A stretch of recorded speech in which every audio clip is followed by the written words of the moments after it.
envió su palabra y los sanó y los libró de su ruina. Salmo 107, versículo 20.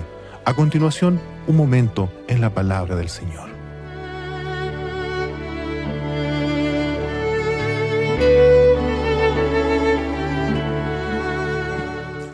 ¿Cómo están mis hermanos? Gusto saludarles a cada uno. Quiero invitarles a buscar la palabra del Señor en el Evangelio según San Marcos, capítulo 4, versículo 37. San Marcos, capítulo 4, versículo 37 en adelante. Dice así la palabra del Señor. Pero se levantó una gran tempestad de viento y echaba las olas en la barca, de tal manera que ya se anegaba. Y él estaba en la popa, durmiendo sobre un cabezal, y despertaron y le dijeron: Maestro, ¿no tienes cuidado que perecemos? Y levantándose reprendió al viento y dijo al mar: Calla, enmudece. Y cesó el viento y se hizo grande bonanza. Y les dijo: ¿Por qué estáis así amedrentados? ¿Cómo no tenéis fe? Entonces temieron con gran temor y se decían el uno al otro: ¿Quién es este, que aún el viento y el mar le obedecen? Amén. Conocemos la autoridad del Señor, conocemos la autoridad de Cristo, nuestro Señor y Salvador. Y cuando el Señor nos ha llamado al Evangelio, Él ha abierto nuestro entendimiento. Comenzamos a leer la palabra del Señor, comenzamos a entender, comenzamos a escudriñar, y en cada predicación nos vamos fortaleciendo en el Señor. Esto se llama fe. Lo que Hebreos 11.1 dice es pues la fe, la certeza de lo que se espera, la convicción de lo que no se ve. Y comenzamos a crecer y comenzamos a hallar de que nuestra vida se comienza a encaminar en la dirección que el Señor ha trazado para nosotros. La palabra del Señor dice y advierte que sin fe es imposible agradar a Dios. Por lo tanto, llega un momento en nuestras vidas en que nuestra fe es probada. Y dice que es más preciosa que el oro fino. Tener fe hoy día es una cosa maravillosa, es como tener un tesoro guardado dentro de nuestro corazón. Por eso, si no somos probados, ¿cómo sabremos cuál es nuestra verdadera condición? Un soldado, por ejemplo, que se enlista y quiere ser parte del ejército, es probado. Es sometido a una enseñanza, pero también a pruebas físicas.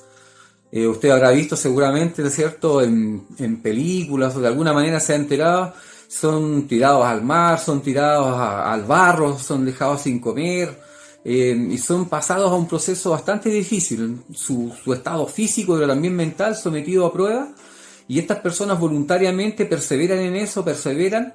¿Por qué razón? Porque tienen un objetivo claro. Ellos quieren ser soldados. Ellos quieren defender su patria, ¿no es cierto? Y esa es su confianza.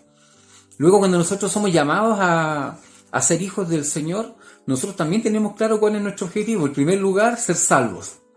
Nuestros nombres están inscritos en el libro de la vida, pero el mismo Señor advirtió que el que persevera hasta el fin, este será salvo.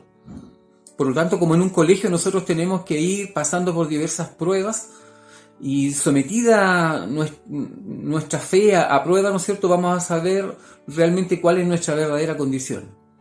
Por ahí en algún pasaje el Señor dice a su pueblo, ¿no es cierto?, que los hizo pasar por algunas pruebas para ver qué es lo que había realmente dentro de su corazón. Cuando estamos bendecidos con trabajo, cuando estamos bendecidos con alimento, cuando tenemos un buen pasar, cuando tenemos buena salud, es fácil alabar al Señor. Y vamos con toda alegría a la casa del Señor. Y también esto corresponde, porque el que está alegre tiene que cantar alabanzas y también tiene que alabar al Señor. Pero en el lado opuesto, en el lado donde somos probados con nuestro trabajo, donde somos probados con nuestra salud o la salud de alguno de nuestros familiares, entonces allí ya es más difícil. Es más difícil alabar a Dios. Pero para eso tenemos la palabra del Señor que nos ilustra que hay un camino para poder llegar al Señor.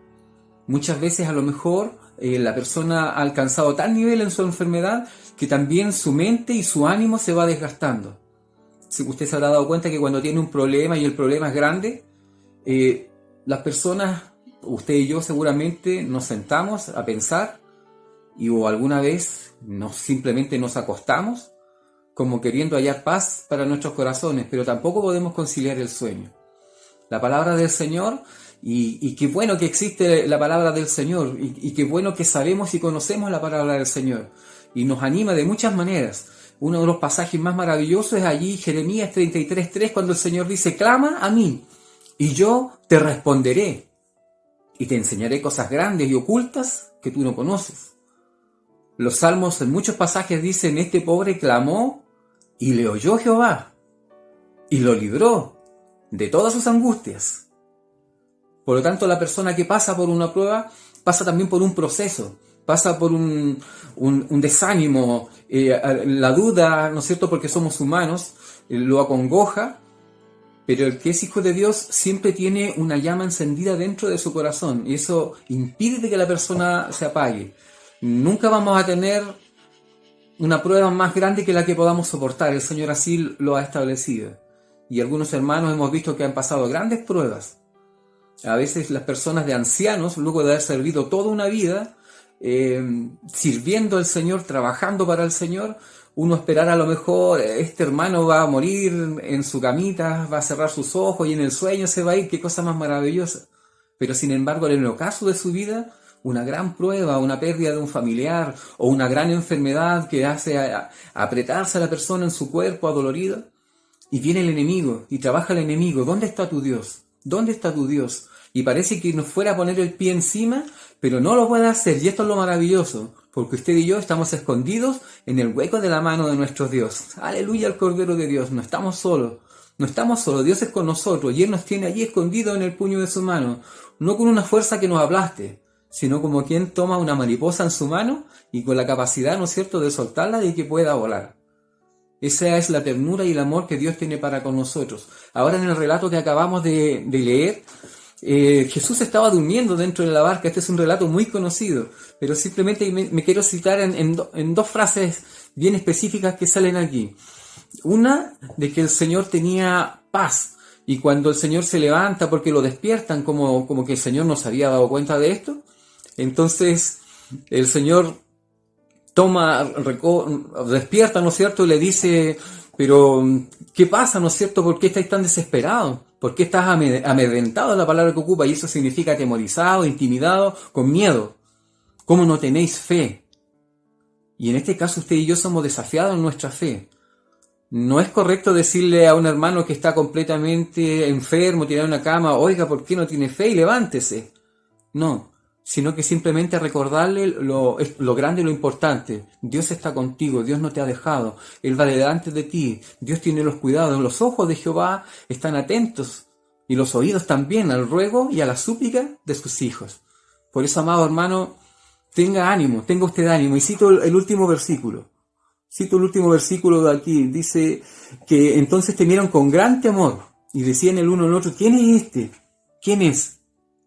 Que aún el viento y el mar le obedecen.